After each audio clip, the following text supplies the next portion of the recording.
Bismillahirrahmanirrahim. Assalamu alaikum all. Welcome to this online session.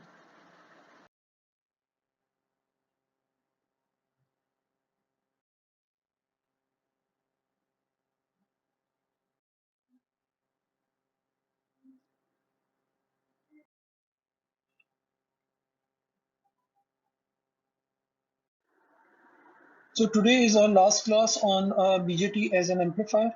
इसके बाद inshallah we will start the topic of metal oxide semiconductor field effect transistors. So if you remember in our last lecture we discussed the common emitter amplifier configuration, ठीक है? And we also solved some examples. Today we shall be considering another variant of common emitter amplifier, which is called common emitter amplifier with emitter resistance. So let's discuss that in our next slide. So this is the circuit for common emitter with emitter resistance. This is almost the same as the previous example of common emitter. The only difference here being is that you have an additional resistance. पहले हमारे पास सिर्फ एक resistance होती थी और वो resistance हमारे पास सिर्फ DC analysis में आ रही होती. But here this is different. We have two resistance. We have this RE and the other is actually RE minus RE. अब इसकी वैल्यू से कंफ्यूज मत होइए, बस ये देख लीजिए कि दो रेजिस्टेंसेज हैं. एक रेजिस्टेंस मेरे पास डीसी में आ रही होगी, सॉरी एसी में आ रही होगी, जबकि डीसी में मेरे पास दोनों की दोनों रेजिस्टेंसेज आ रही होंगी. ठीक है, क्योंकि जब हम एसी एनालिसिस करेंगे तो ये जो हमारे पास बाईपास कैपेसिटर है this will get short circuited और हमारे पास सिग्नल ग्राउंड अपेयर हो जाएगा. कहाँ पे अपेयर हो जाएगा सिग्नल ग्राउंड? मेरे पास लुक इस पॉइंट के ऊपर. ठीक है, यहाँ पे मेरे पास ये सिग्नल ग्राउंड आ जाएगा. तो बेसिकली जो मेरे पास ये रेजिस्टेंस है, ये वाली रेजिस्टेंस, ये आपके पास एसी में यूज नहीं हो रही होगी. So for AC only this resistance will be considered. बाकी सब कुछ एग्जैक्टली सेम है. ठीक है, हमारे पास दो कपलिंग कैपेसिटर्स हैं. We have a signal source and our signal is the internal resistance of my voltage source. ठीक है, एसी वोल्टेज सोर्स. चलिए, so what we have to do is we have to analyse this amplifier. We have to do the small signal analysis. और last lecture में आपको याद होगा हमने define किए थे तीन parameters. The first is the input resistance, the voltage gain and the output resistance. Let's do that. So ये हमारा सर्किट है. जैसे मैंने आपसे कहा कि we have to find out the three parameters: input resistance, output resistance, and voltage gain. For that what we have to do is we have to replace the BJT. ठीक है, ये जो BJT का सिंबल है इसको हमें replace कर देना है by its equivalent small signal model. ठीक है, अब small signal model मैंने स्टूडेंट्स आपको लास्ट टाइम भी बताया था. this is totally up to us. So whether we apply the pi model or the T model. ठीक है, so it's totally our choice. But हमें based on our experience we know that in some scenarios we are more comfortable with the pi model, while in the other cases we have to go for the T model. So last lecture में जो हमने common enter किया था वहां हम small signal pi model बना रहे थे. यहाँ पे we have to draw the small signal T model. ठीक है, ऐसा कुछ नहीं है कि अगर पाई मॉडल बनाएंगे तो नहीं होगा, बट हमारे पास कॉम्प्लिकेशन हो जाएगी, एनालिसिस डिफिकल्ट हो जाएगी. Therefore we shall draw the small signal T model. चलिए, दिस इज द मॉडल. ठीक है, आपको यहाँ नजर आ रहा है. बाकी सब की सब चीजें बिल्कुल उसी तरीके से आप देख सकते हैं कि जो रेजिस्टेंस थी मेरे पास R E minus small R E. ठीक है, ये रेजिस्टेंस मेरे पास क्या हो चुकी है, ये अब मेरे पास ए सी का हिस्सा नहीं है ए सी सर्किट में. क्यों? क्योंकि this has been bypass by this coupling, sorry this bypass capacitor. ठीक है, so now this is your circuit, this is your T model. अच्छा, यहाँ पे हमने एक रेजिस्टेंस शो नहीं की. वो कौन सी रेजिस्टेंस है? Basically that is my R nought. ठीक है, आर नॉट को हमने अपनी आसानी के लिए यहाँ पे इंक्लूड नहीं किया, क्योंकि if we include R nought then हमारी एनालिसिस यहाँ पे थोड़ी सी डिफिकल्ट हो जाएगी. So for this amplifier we are going to neglect the effect of R nought. अब हमें इनपुट रेजिस्टेंस निकालनी है और आउटपुट रेजिस्टेंस. ठीक है, प्रोसीजर हमारा बिल्कुल सेम वही होगा जो हम पीछे करते आए हैं. If there is no rocket science, what we have to do is we have to use the simple circuit theory skills. ठीक है, तो यहाँ पे सबसे पहले स्टूडेंट्स मुझे एक चीज नजर आ रही है, that is my output resistance. Can you figure out what is the output resistance of this amplifier? Output कहाँ है हमारे पास? इनपुट इज एट, इनपुट कहाँ है मेरा? इनपुट बेस के ऊपर है और output is at collector. So we have to check the resistance looking into the collector. So here you are. अच्छा जी, so now you see this is very straightforward. The output resistance will now be equal to RC. ठीक है, हमने यहाँ पे are not को include नहीं किया, उसके पीछे रीजन है. अगर हम यहाँ इसको आर नॉट को इंक्लूड कर लेते तो फिर हमारे पास output resistance simply R E नहीं नहीं होती, ठीक है, RC नहीं होती, then we had to consider this R not as well, और वो फिर आपके पास R not is not in parallel with RC, फिर आपको थोड़ी सी डिटेल्ड एनालिसिस करनी पड़ती. So for simplification we are not going to use this R नॉट. So from this slide we know that output resistance is my collector resistance. Let's find out the other parameters as well. So it's time to find out the input resistance of this amplifier, and our approach will be exactly the same as we did for the common emitter amplifier. देखिए, we have this resistance RB1 and the resistance RB2, and we know that these two are in parallel with each other. But what about the third resistance? ठीक है, आपको यहाँ input resistance, what is the resistance looking into the base? ठीक है, so this is the tricky part. ठीक है, हमने last time जब हम common emitter कर रहे थे, तो if you remember हमने इस resistance को एक नाम दिया था. ठीक है, हमने इसको कहा था RIB. So this is the input resistance looking into the base. ठीक है, यहाँ से जो मैं देख रहा हूँ, this is my RE. अब बेस के ऊपर मेरे पास रेजिस्टेंस नहीं है डायरेक्ट, एक्चुअली मेरे पास जो रेजिस्टेंस है वो कहाँ पर है, that resistance is my emitter. ठीक है, एमिटर में मुझे रेजिस्टेंसेस नजर आ रही हैं. These are, there are two resistance, one is RE and the other is capital R sub in and E is in small e in subscript. So we have two resistances. ठीक है, these two resistance are in my emitter. But these resistance are, student, these resistance are in my emitter. So if I want to find out the resistance looking into the base, what we have to do is we have to multiply this resistance in emitter lead by beta plus 1. This is called resistance reflection rule. Remember students, हमने last time क्या लिखा था, हमने एक relation लिखा था R pi. ठीक है, मैंने आपको ड्राइव भी कराया था जब स्मॉल सिग्नल मॉडलिंग कर रहे थे. This RIB was equal to R pi in common emitter. Here it is not, and we know that R pi is nothing but beta plus 1 into the resistance in my emitter side. ठीक है, emitter lead. अब यहाँ पे हमारे पास R pi नहीं है, बल्कि यहाँ पे जो हमारे पास है, this is my RIB. ठीक है, so and we will use the resistance reflection rule, जो मैं आपको ड्राइव भी कराऊंगा अभी यहाँ पे दोबारा. So this is beta plus 1 into, now here we do not have a single resistance RE, we have also this resistance RE, capital RE. So we have to simply add up the two resistances. So this will now then be RE plus capital RE. ठीक है, so ये मेरे पास resistance आ जाएगी RIB. ठीक है, and RIB मेरे पास कहाँ पे आएगी, this will be a resistance here.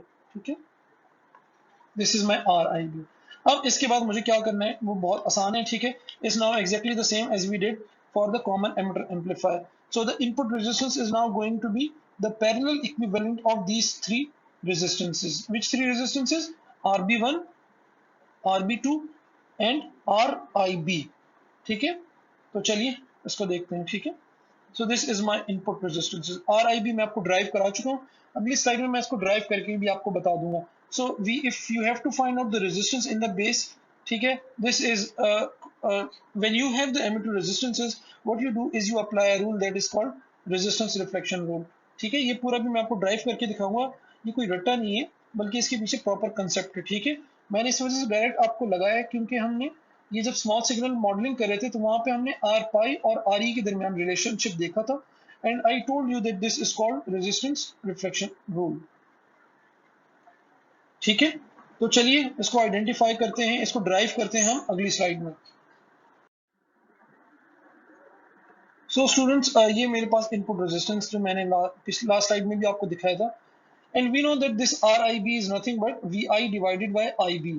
ठीक है, VI कौन सा वोल्टेज है जो मेरे पास इनपुट ऑफ द एम्पलीफायर के ऊपर आ रहा है, बेसिकली जो बेस के ऊपर आ रहा है मेरे पास. ठीक है, so it is VI upon IB, and we also know this relationship of IB and I. ठीक है, so ये रिलेशनशिप मुझे मालूम है, and I also know that for this amplifier this IE is equivalent to VI upon RE plus capital RE. देखिए आपके पास जो voltage है वो कौन सा, VI from emitter to ground. ठीक है, अगर आप देखते हैं तो this is your voltage VI. ठीक है, जबकि टोटल रेजिस्टेंस जो मेरे पास पाथ में आ रही है, this is RE plus capital RE.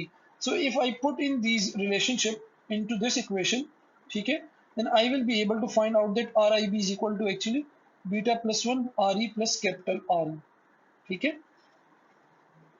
So I hope ये चीज आपको यहाँ से क्लियर हो गई होगी। हमने क्या किया, हमने आई बी की जगह पे यहाँ पे ये इक्वेशन पुट की है, ठीक है, और आई ई की जगह हमने वी आई पुट किया है, तो V I and V I cancel out, and what we have is essentially only this relationship of beta plus one into R E plus capital R E. This is called my resistance reflection rule, ठीक है, which says that the input resistance looking into the base is beta plus 1 times, ठीक है, important parameter है, times the total resistance in the emitter.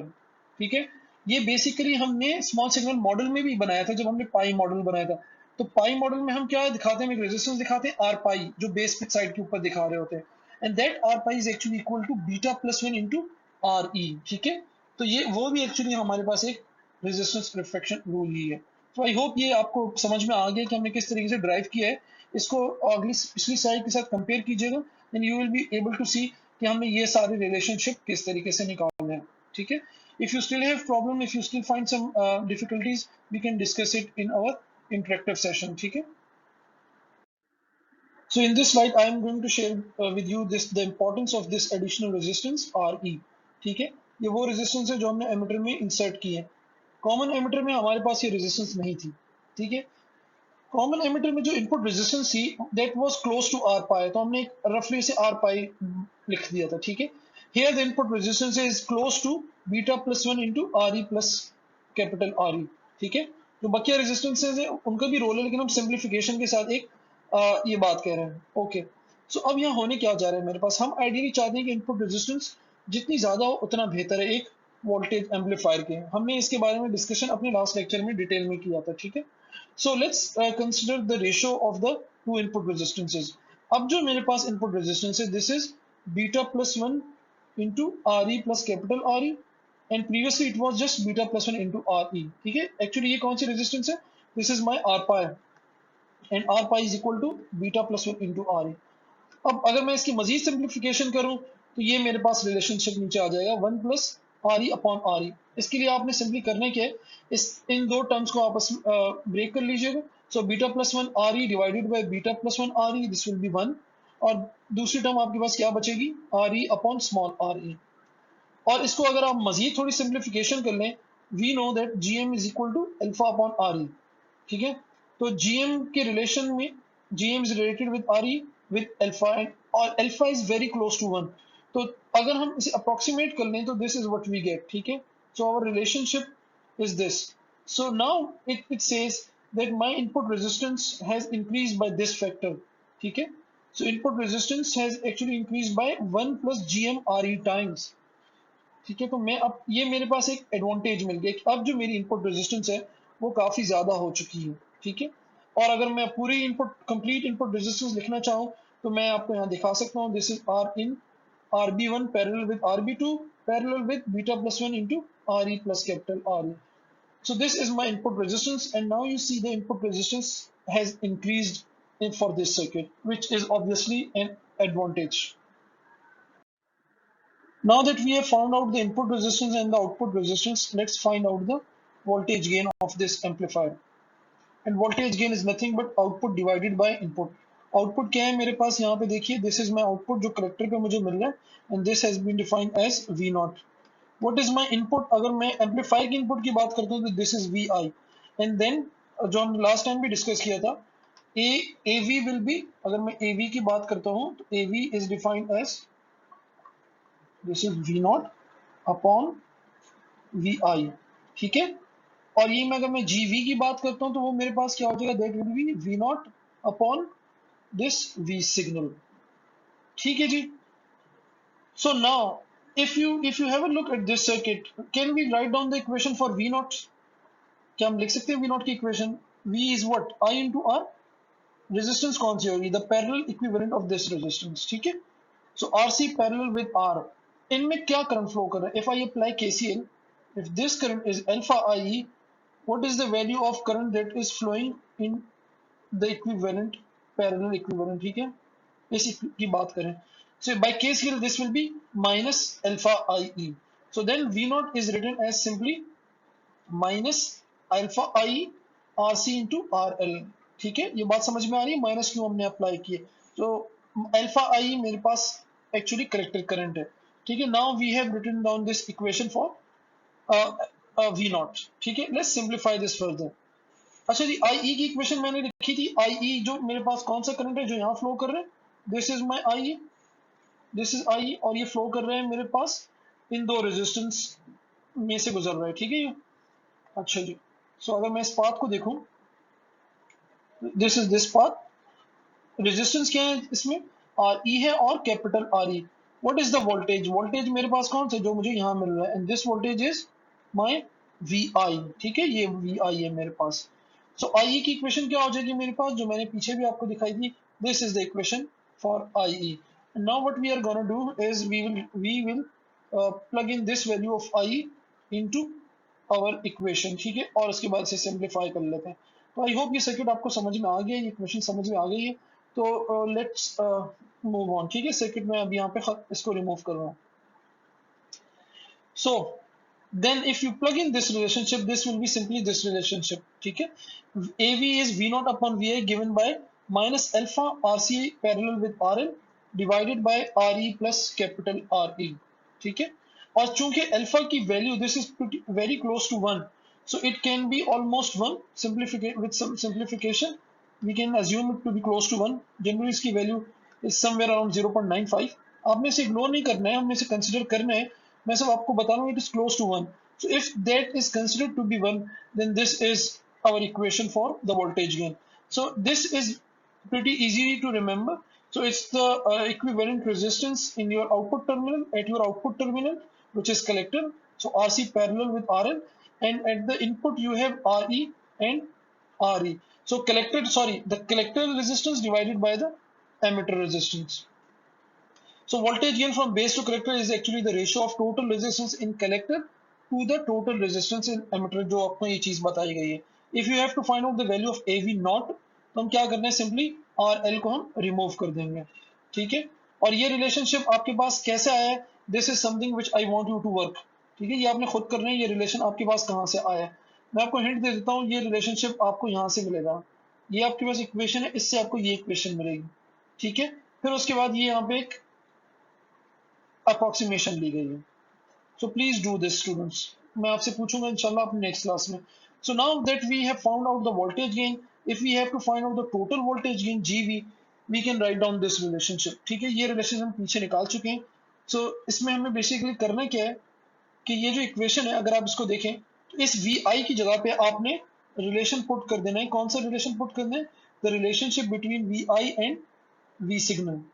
ठीक है, अगर आप ये रिलेशन पुट कर देंगे तो this will B this term. ठीक है, तो वी आई की जगह आपने ये पुट कर देना है, तो वी सिग्नल यहीं पे रह जाएगा, जबकि जो दूसरी वैल्यू है जो कि ये है R in upon R in plus signal, that will be cross multiplied on the other side, and this is what you get. So R in divided by R in plus R signal with this relationship. This is exactly the same way as we did for common emitter amplifier. So this was the last point which was missing. अब हमने voltage gain भी identify कर लिया एक common emitter का when it has an additional emitter resistance. I hope ये चीज आपको clear है. So now we have the summary of our common emitter amplifier with emitter resistance.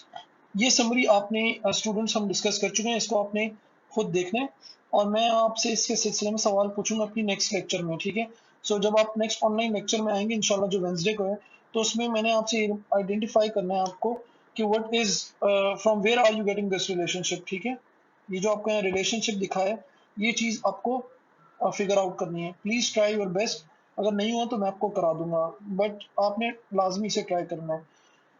इससे पहले जो ऊपर पॉइंट्स है वो हम ऑलरेडी देख चुके हैं। Input resistance has been increased by factor of 1 plus GM RE. Voltage gain आपका कम हो चुका है by factor of 1 plus GM RE. यहाँ पे ये इसका एक ड्रॉबैक है जरूर, जो आपने रेजिस्टेंस आरई इंक्लूड की है, इससे आपकी इनपुट रेजिस्टेंस तो बढ़ गई है, बट आपका जो गेन है वो दैट्स अ ट्रेड ऑफ। ठीक है, सो आपका गेन थोड़ा सा कम हो गया, but overall even after the gain has decrease, हमें एक कंसिडरेबल एडवांटेज मिलता है। ठीक है, देयरफॉर इट इज यूज्ड। अच्छा, अब हमारे पास जो आपने जो रेजिस्टेंस आर ई यूज की है, इसका एडवांटेज ये होता है कि now you can handle a more larger input signals. ठीक है, without going into non linearity. ठीक है, आपको मालूम है जब हमने स्मॉल सिग्नल एनालिसिस की थी तो हमने कहा था the input signal has to be very small, क्योंकि अगर इनपुट सिग्नल आपका स्मॉल नहीं है तो आप कहाँ चले जाएंगे, आप नॉन लीनियरिटी में चले जाएंगे। इफ यू रिमेंबर हमने एक रिलेशन यूज किया था e of x का, we know that e of x is given by 1 plus x square upon 2 factorial plus x cube upon 3 factorial etc। तो वहाँ हमने लार्जेस्ट जो मेरे पास हायर ऑर्डर टर्म्स थी उनको हमने निगलेक्ट कर दिया था। हमने ये अजम्पशन ली थी कि जो हमारा सिग्नल है that is very small, but with the inclusion of this resistance RE, now we are able to take considerably a larger input signal as compared to the previous case. So this is also an advantage. Remember this relationship you have to identify, and we shall discuss it in our interactive class. Let's solve an example. जो हमने common emitter की example की थी उसी की continuation में example है 7.8। Example 7.8 was for common emitter. This 7.9 is for common emitter with resistance RE. So we have to find out what is the value of RE, what value of RE is needed to raise input to a value 4 times that of R signal। यानी हमें अब करना ये है कि overall जो मेरी input signal है, इनपुट रेजिस्टेंस है, it has to be 4 times that of R signal। ठीक है, पहला काम मुझे ये करना है। with RE included then we have to find out the AV naught, R naught and then AV and GV, तमाम पैरामीटर्स मुझे निकालना है। साथ साथ मुझे गिवन है कि if V pi is limited to 5 millivolt, what are the corresponding values of V signal and V naught। ये बिल्कुल उसी तरीके का सवाल है जो हमने पीछे एग्जाम्पल 7.8 में किया था। तो यहाँ पे मुझे ये रिलेशन यूज करना पड़ेगा, लेकिन उन रिलेशन में जाने से पहले let's have a look at our circuits. ये मेरे पास सर्किट है, ठीक है, of common emitter amplifier without resistance। ठीक है, RE is not included, but if I include RE then this will be my circuit। ठीक है, सो मेरे पास इनपुट रेजिस्टेंस क्या होनी है, उसके लिए मुझे इक्विवेलेंट सर्किट हम बना लेते हैं। And we know the relationship for our input resistance. इस केस में अगर आप देखते हैं इस एग्जांपल में, this in this example we did not have any resistance, parallel resistance, RB1 RB2 है ही नहीं। ठीक है, तो मेरे पास इनपुट रेजिस्टेंस क्या हो जाएगी, सिंपली RIB हो जाएगी, और RIB will be beta plus 1 into small RE plus capital RE।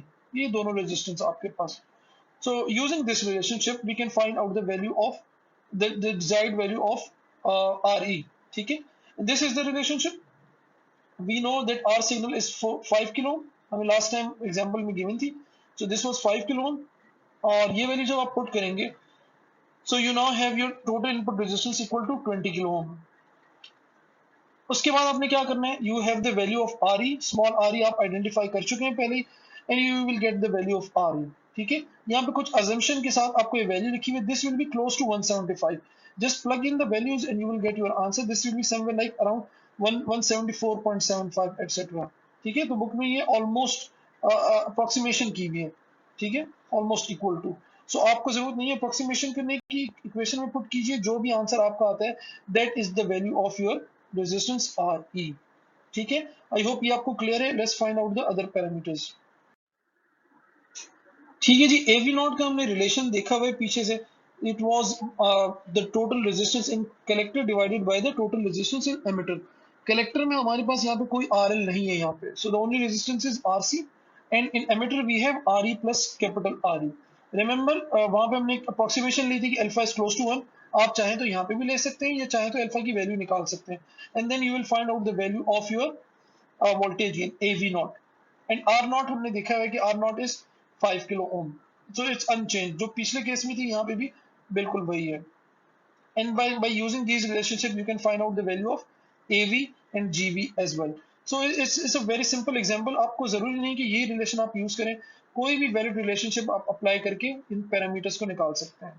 Finally, once you know the value of V pi, you can find out the other parameters, you can find out the value of V signal, and once you have the value of V signal, you can multiply this value of V signal by this GV। ठीक है, क्योंकि GV क्या है मेरे पास students, GV is equal to, let me write it down for you, it's V naught upon V signal equal to GV। so अगर आपने V signal identify कर लिया तो V naught क्या होगा, it will be simply V naught will be GV into V signal। So now that you have found out the value of V signal, you can also find out the value of V naught by multiplying it with GV. So it's exactly the same example as was in our previous lecture. ठीक है? So other than a common emitter resist amplifier, we also have other configurations like common base and common collector. ठीक है? Common base कहाँ use होता है उसको अभी हम यहाँ पे देखने की जरूरत नहीं है, हम आगे चल के मौका मिला तो दोबारा देखेंगे, या आप इसके बाद जो अगला एडवांस कोर्स है उसमें आपसे देख रहे होंगे. ठीक है? Common base it offers a very good frequency response by the way. ठीक है, इसका फ्रीक्वेंसी रिस्पांस बहुत अच्छा होता है, बट ये चीज क्योंकि आपने अभी पढ़ी नहीं है तो अभी आप इसको ये चीज आपको समझ में नहीं आ रही होगी. So we are not going to do the analysis of common base amplifier, but having said that you can find out the small signal model for this common base amplifier. तो मैं आपसे कहूँ कोई भी सर्किट दे दो मुश्किल से मुश्किल, and if I ask you to find out the small signal model, you should be able to do that. What you have to do is you have to replace this transistor bias model, and you what you have to do is you have to short circuit these capacitances. ठीक है? यहाँ पे आप अगर नहीं बोला तो चाहे टी मॉडल बनाए चाहे आप पाई मॉडल बनाए. तो हमने यहाँ पे एक टी मॉडल बनाए आपको दिखा दिए. देखिए बाकी चीजें बिल्कुल वैसी की वैसे. वोल्टेज सोर्स को हमने ग्राउंड कर दिया, ये चीज मैं आपको बताना भूल गया था. We have to make sure that voltage sources are grounded, and if there are any current sources that current sources have to be open circuited. ठीक है? तो आपके पास ये सर्किट आ जाएगा इसके बाद. So this is the small signal model of this amplifier. Although that is not included for analysis, but you can be asked to draw the small signal model of any of the circuit. ठीक है? Okay, lastly, before we conclude this topic of BJT as an amplifier, I want you to have a look at another configuration, ताकि आपको at least इस configuration का पता जरूर हो. अगर आप अगला जो ऑप्शनल कोर्स है वो लें या ना लें, you need to know कि what is a common collector amplifier. A common collector amplifier is basically used for voltage buffer. अब बफर क्या होता है? Voltage buffer. Have a look here. यहाँ पे आपको नजर आ रहा है कि you have a signal, voltage signal, it has a high resistance. ठीक है? और उसके साथ साथ आप उसे कनेक्ट करने जा रहे हैं एक लो रेजिस्टेंस के साथ. अब होगा क्या? if I want you if I ask you to find out the voltage at the load, ठीक है, अगर आप इन दोनों को डायरेक्टली कनेक्ट कर दें तो कैसे निकालेंगे आप? by simply applying the voltage divider. So it will be 1 kilo divided by 1 kilo plus 1 mega ohm. आप देख सकते हैं डिनोमिनेटर की टर्म बहुत ज्यादा है, तो रिजल्ट क्या होगा आपके पास? when you do that you will see that you have only 1 millivolt. ठीक है? देखा आपने? सो दिस मीन्स कि जब आप एक हाई रेजिस्टेंस को एक लो रेजिस्टेंस के साथ कनेक्ट करने जा रहे हैं तो ये प्रॉब्लम आपके पास आएगी. Then for such circuits what you need to know, what you need to do is you need a voltage buffer. ठीक है? वोल्टेज बफर क्या होता है कि when you have a large input resistance और उसको आप एक लो रेजिस्टेंस के साथ कनेक्ट करने जा रहे हैं तो आपको करने के यू नीड अ बफर. ठीक है? बफर क्या करेगा? बेसिकली एक मैकेनिज्म प्रोवाइड करेगा सो दैट कि आपके पास सिग्नल ड्रॉप ना हो बहुत ज्यादा. ठीक है? अब have a look, this buffer is actually your common collector amplifier. ठीक है? इसका वोल्टेज गेन क्लोज टू 1 होता है, और आप यहाँ पे क्या कर रहे हैं? अब हो क्या रहे हैं? अब जब आप कर रहे हैं तो output voltage is close to 0.9 volt. ये एनालिसिस कैसी है वो आगे चल के देखेंगे. इस वोल्टेज बफर की जो इनपुट रेजिस्टेंस होती है वो बहुत लार्ज होती है. ठीक है? Input resistance is very large, and जब आप इसे सॉल्व करते हैं, सॉल्व करने के बाद you will see that output voltage is 0.9. See, it was 1 volt, अब यहाँ पे 0.9. पहले कितना हो गया था? 1 मिली वोल्ट. अब कितना हो गया? 0.9 वोल्ट. 0.9 is 900 milli volts. तो there is a considerable difference. So I hope ये चीज आपको समझ में आई होगी कि बफर का मुझे क्या एडवांटेज मिल रहा है. ठीक है? आज चूंकि हमारे इस टॉपिक का आखिरी लेक्चर है तो हमारा लेक्चर 5 मिनट ज्यादा हो जाएगा. This is the circuit for common collector. ठीक है? और कॉमन कलेक्टर में आप देख सकते हैं कि कलेक्टर हैज बीन ग्राउंडेड. आप सोच रहे होंगे ग्राउंड तो नहीं है, ये एक्चुअली सिग्नल ग्राउंड हम इसे कह रहे हैं. अगर मैं सिग्नल की बात करूं तो ये सिग्नल ग्राउंड हो जाएगा. This VCC will be short circuited. ठीक है? क्योंकि जब हम एसी एनालिसिस करेंगे तो वीसीसी शॉर्ट सर्किट हो जाएगा, ग्राउंड हो जाएगा, करंट सोर्स खत्म हो जाएगी और मेरे पास सिर्फ ये रेजिस्टेंस बचेगी. ठीक है? यहाँ पे मैंने आरबी लगाई हुई है, इस सर्किट में नहीं है. So it's up to us कि अगर हमने आरबी लगाई हुई है तो यहाँ पे भी आरबी आएगी, लेकिन अगर आरबी नहीं है तो हम यहाँ पे बात कर रहे होंगे. ठीक है? This is from 6th edition and this is from 7th edition. So edition में फर्क है, हमें कंसेप्ट क्लियर होने चाहिए. डजंट मैटर कि यहाँ पे क्या है. ठीक है? Then we have to find out the input resistance, the output resistance and the voltage gain of this amplifier.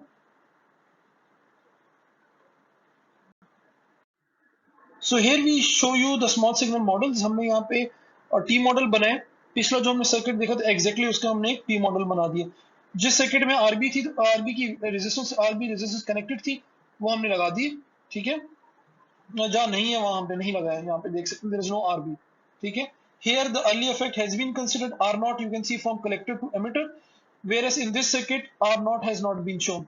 So it is up to you whether you want to show it or not. अगर नहीं है तो आप इसे ignore कर सकते हैं, ठीक है। अगर मुझे इस सर्किट में by the way R naught include करना हो तो मैं इस R naught को कहाँ बनाऊंगा students? This R naught can be drawn here, ठीक है। This will be your R naught। क्यों? क्योंकि R naught किन दो पॉइंट्स के दरमियान कनेक्टेड है? Have a look, R naught is connected between ground and emitter. So this is your emitter terminal and the other is your ground. Although we haven't shown R naught here, but this can be shown here, ठीक है। आप इसे दिखा सकते हैं। अब इसके बाद हमने क्या करना है? We have to find out its input resistance. Let's find it out. So let's find out the input resistance.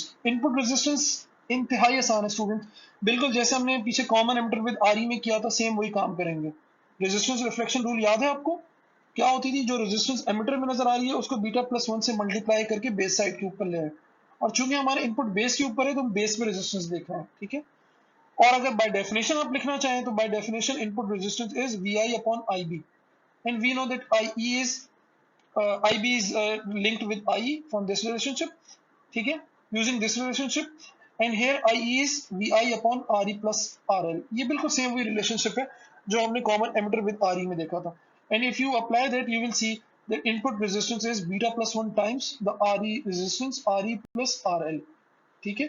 अब चूंकि ये बीटा प्लस 1 वाली जो टर्म है ये काफी आपके पास एक बड़ा नंबर है, so this it is because of this reason that you get a very large input resistance for our common collective amplifier, ठीक है।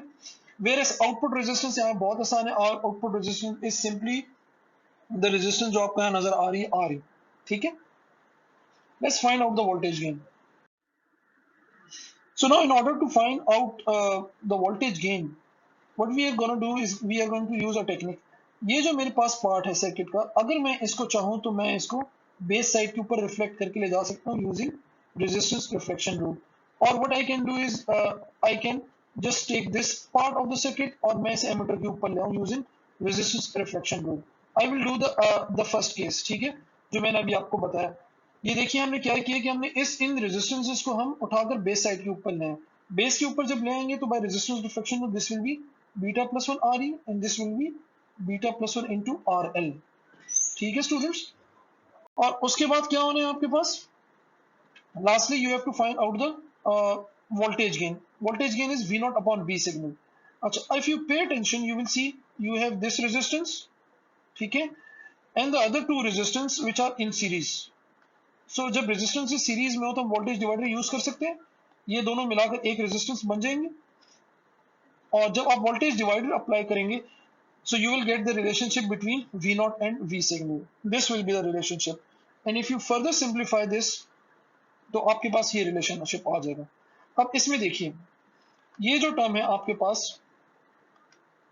ये वाली टर्म मैं इसको आपको दिखा देता हूँ। इसमें देखिए this R signal is being divided by beta plus 1। Beta is a large number, तो इसकी जो वर्थ है वो तकरीबन बहुत ही कम हो जाएगी, और ये this can be ignored. So what we are left with is RL upon RL plus RE, and if the value of RE is small then this RL upon RL plus RE will be close to 1। तो इसकी जो value होती है ना GV की overall, this is close to 1। That is why it is called emitter follower, ठीक है। This is why it is called emitter follower. यानी आप अगर देखें आपने इनपुट कहाँ अप्लाई किए, इनपुट आपने बेस के ऊपर अप्लाई किया है, और आउटपुट आपने कहाँ पे अप्लाई किया है? आपने आउटपुट जो अप्लाई किया वो एमिटर के ऊपर है। सो अब अगर इन दोनों के दरमियान आप गेन निकालना है तो that gain is close to 1, ठीक है। तो this is the reason why it is called emitter follower. I hope ये चीज आपको समझ में आ गई हो। अगर ये चीज क्लियर नहीं हो तो मैं आपको दोबारा इंशाल्लाह अपने इंटरेक्टिव सेशन में बता दूंगा। Okay, with this we are done with our lecture। the entire topic of BGT as an amplifier is finished। at the end we have some examples। please in example को solve कीजिएगा ताकि आपके concepts मजीद clear हो सके। आज के लिए इतना ही students। thank you so much for being with me। if you have any questions please email me, or you can ask question during our interactive session। inshallah from our next lecture which will be in next week we shall start the topic of metal oxide semiconductor field effect transistors, जिनको हम आमतौर पे MOSFETs कहते हैं। ठीक है, till then it's Mohammad signing off. अल्लाह हाफिज।